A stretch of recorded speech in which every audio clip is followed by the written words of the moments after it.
오늘은 내장지방과 대사증후군에 대해 알아보도록 하겠습니다.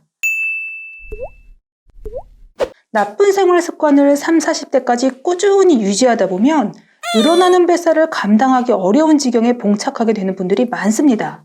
그런데 이때 감추고 싶은 뱃살이 보기 싫기도 하지만 더 큰 문제는 뱃살의 존재 그 자체만으로 우리 전신을 돌고 있는 혈액이 이미 오염되었다. 혹은 오염 가능성이 크다는 데에 있습니다.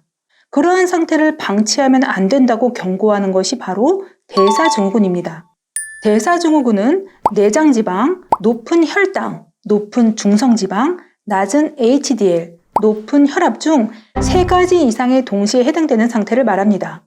여기서 혈당과 중성지방 수치가 높고 HDL이 낮다는 것은 혈액에 당과 나쁜 지방이 과도하게 쌓여 있다. 즉, 혈액이 탁하다, 불순물이 많다고 표현할 수 있습니다. 탁한 혈액은 우리 몸 곳곳을 병들게 하고 면역력을 떨어뜨리는 가장 근본적인 요인으로 작용합니다. 게다가 이런 탁하고 끈적한 혈액을 전신, 말초까지 순환시키려면 심장이 평소보다 무리를 해야만 가능해지겠죠. 그렇기 때문에 혈압도 필연적으로 상승됩니다.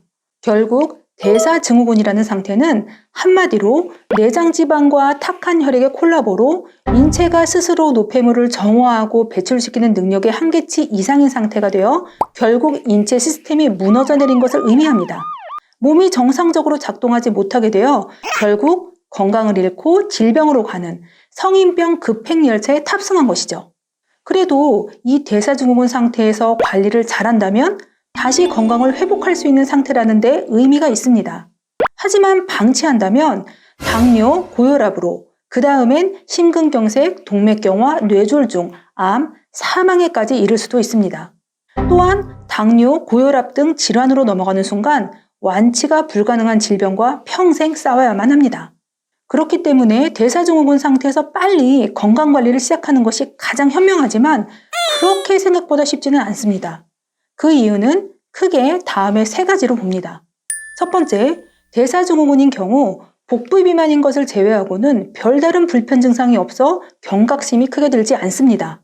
대사증후군의 증상이라면 아침에 일어나기 좀 힘들다, 머리가 띵하다, 몸이 무겁다, 피곤하다, 면역력이 좀 떨어졌다, 식욕 조절이 안 된다, 체중 관리가 어렵다 등의 심각한 데미지라고 느낄 수 있는 증상이 나타나지는 않습니다. 또한 고혈압은 침묵의 살인자라고 불리는 만큼 증상이 없으며 심장질환 역시 혈관의 70% 이상이 막혀서야 비로소 통증이 유발됩니다. 이렇다 보니 당장 액션을 취하지 않아도 되는 별 문제는 아닐 거라는 생각을 하기가 쉽죠.